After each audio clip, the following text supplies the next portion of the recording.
Time now for Fueling the Run, delivered by Wendy's, where we take a look at Iowa and their superstar, really their supernova, Caitlin Clark, coming off an all-world performance against LSU. 41 points, including a tournament-tying 9 threes, 12 assists as well. Even when LSU tried to stop her, Haley Van Lith, LaChina, at one point just gave the Jordan shrug. I got nothing for you. That's what we got. She's got a chance, Caitlin does, to add to an already monumental legacy that she has built at Iowa by bringing them their first national championship.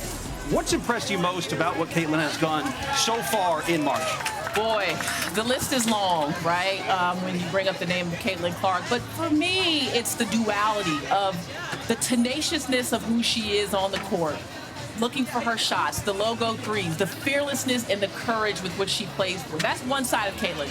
But the other side is the composure. When you listen to her in press conferences, she just gets it. She understands that this is an opportunity, not just for her. We hear her name all the time, but she thinks about her teammates. She thinks about her coaching staff. Very selfless player. Very cool, calm, and collect. And I feel like that composure, even though we're looking at her hit these bombs from three-point land, that's how she feels inside. And that is why it is fun to watch a Caitlin Clark on this level, because when the stakes are at their highest, she is so poised in these moments it can bring her A game when it really counts. I see a lot of number 22 jerseys behind us. We got a lot of Caitlin Clark fans that are here.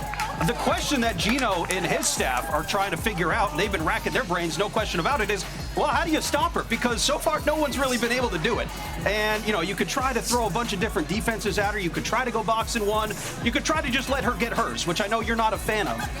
But how does UConn try and slow down this train that is Caitlin Clark? Well, I had a conversation with Lisa Bluter earlier on in the season, and I said, Coach, like, how do you prepare for what teams are going to throw at Caitlin Clark? And she said, LaChina, we have seen it all. Teams have thrown the kitchen sink plus the bathroom sink at Caitlin Clark when it comes to defending her.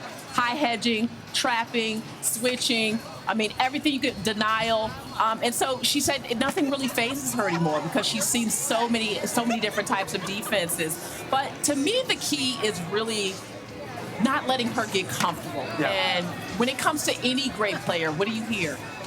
You're not gonna stop her, but we're gonna try to slow her down. So can you put different types of defenders on her that make her have to think? Maybe a Nika Buell who's going to get into her, be a little more physical. Can you put some length on her? We may see Paige guarding Caitlin at some point. So it's tough when you can't really stop her, but I do think that depending on the type of defender that's guarding her, you can keep her uncomfortable.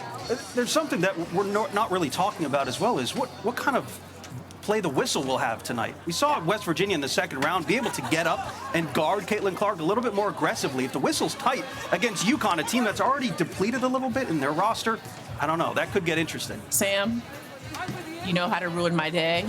Bringing up officials. We're going to hope that the officials bring their A game. We're going to hope that the officiating crew brings their A game. I'm just, hey, wishing for the best. But you're right. With a short roster like UConn has, they get into foul trouble. It could be tough for Gino Auriemma. But the good thing for him, he's been there. He's done that. He's coached his teams to 11 national championships, seen a little bit of everything. So, hopefully the whistle is not a factor. Let's just say that. I can see you were getting a little bit upset. Did you see me? You were getting heated a little bit there. Coming out of my head. A lot of focus is on Caitlin Clark, rightfully so. But when Iowa is playing at their best, her teammates are getting involved, right? We saw that play out in the Elite Eight. Sydney Falter doubled her season scoring average. She put up 16 points, right? And we also had Kate Martin adding 21. So what do Clark's teammates need to do in order for Iowa, the collective, to be successful? They've just got to play their part. Everyone plays their role so well on that Iowa team, whether it's Stolke running the floor, or Gabby Marshall, who's shooting the ball at 47% from long range in March, or Kate Martin, who is just the do-it-all player. Everyone's got to play their part. But it's the overall transition game that I think is going to be most effective against Connecticut. And to me, the way they pass the ball in the open court, in particular Caitlin Clark, and can get easy layups on the other end, that is easy offense. You don't even allow Connecticut the opportunity to guard you. So can they get out and run in transition? Can Sydney Falter get involved in the way she can run the floor, spotting up for threes in transition as well, and hoping to catch Connecticut in some situations where they don't have the right personnel matched up? I mean, I'm not too concerned about Iowa's offense. They average over 90 points per game, but the transition game, I think for both of these teams, will be a big factor. I don't know if this is a sign, LaChina, but right when we started talking about Caitlin Clark, the sun came out. I don't know. That might be a sign. Time to get loose now. That might be a sign. I can take the blanket off. Yes.